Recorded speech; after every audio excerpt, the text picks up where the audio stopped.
Here's my take.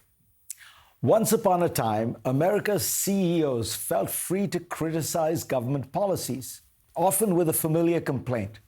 Former Verizon Communications CEO Ivan Seidenberg explained that by reaching into virtually every sector of economic life, government is injecting uncertainty into the marketplace. Cisco Systems CEO John Chambers agreed. Business doesn't like uncertainty, he said. This was during the first Obama term, when the administration was trying to steer the economy out of a once-in-a-lifetime global financial crisis. Today, at a time of full employment and low inflation, the Trump administration has unleashed a tsunami of uncertainty. Tariffs are on, then they're paused, then they're back on, then they get doubled. And what do business leaders say? Nothing. There are a few honorable exceptions, most prominently Ken Griffin, Jamie Dimon, Larry Fink, and of course now Elon Musk. In the past, business leaders have routinely railed against higher taxes on businesses. Yet today, encountering a raft of new taxes in the form of tariffs, they have mostly stayed quiet. Many CEOs will not even dare mention that their prices will have to rise because of the new taxes on their imported goods. The new 50% tax on steel tariffs, for example, will benefit the steel industry, but studies have shown that for every job saved in that industry, there are 75 jobs endangered in industries that use imported steel in their products, like cars and construction. Have you heard those CEOs complain? I have not. Consider the hypocrisy surrounding the budget bill. CEOs have long talked about the dangers of budget deficits, and yet faced with a bill that will almost certainly result in $5 trillion added to the national debt over 10 years, most have taken a pass on objecting. The Congressional Budget Office estimates that it adds only $2.4 trillion to the debt because they have to work with the accounting gimmickry of the House Republicans, who deliberately end some tax cuts in year 4 so that they add less to the 10-year debt projections. If you look at the numbers seriously, it is obvious that the only way to pare down the deficit is to make cuts in the largest programs like Medicare and defense and allow many of the Trump tax cuts of 2017 to expire. Instead, this bill does basically nothing to rein in Medicare spending, increases spending on defense, and expands tax cuts substantially. What should enrage businesses even more is that the bill reaches into virtually every sector of economic life on a scale that is mind-boggling.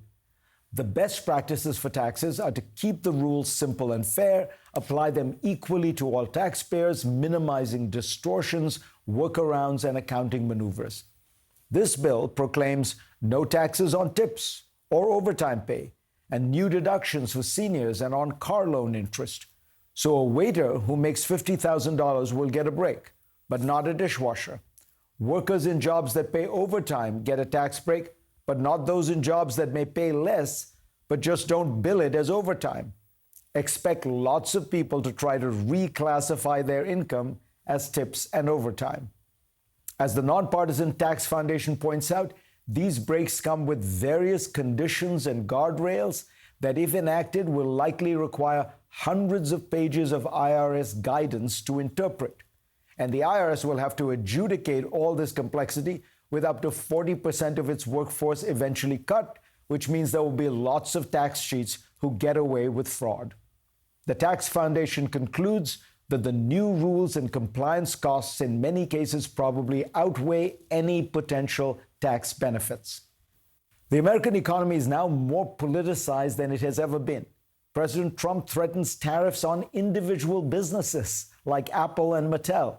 On Thursday, he threatened to terminate government contracts with Elon Musk's companies. He tells businessmen who want favorable treatment to ask him personally. This week, his press secretary, Caroline Leavitt, boasted that business leaders are begging to meet with this president and begging to come to the White House. Trump has explained how he views the American economy, not as a vast and gloriously complex free market system with hundreds of millions of private transactions. No, to him it is one big, beautiful store. I own the store, he explained, and I set prices. And I'll say, if you want to shop here, this is what you have to pay. Business leaders must deal with America the way they used to deal with third world dictatorships, appease the supreme leader. And they are adjusting to this new model quietly without much dissent. There's a new biography about William F. Buckley Jr., the intellectual godfather of the American right. Buckley was a friend of mine, and I once remember him making an odd statement. He said to me that his favorite country in the world might be Switzerland. I asked why. He explained that it was a genuine free market democracy where the government truly left people alone. He explained that if you ask the average person in Switzerland, who is the president of your country? Most wouldn't know. Needless to say, Bill Buckley's dream would be Donald Trump's nightmare. Go to cnn.com/Fareed for a link to my Washington Post column this week.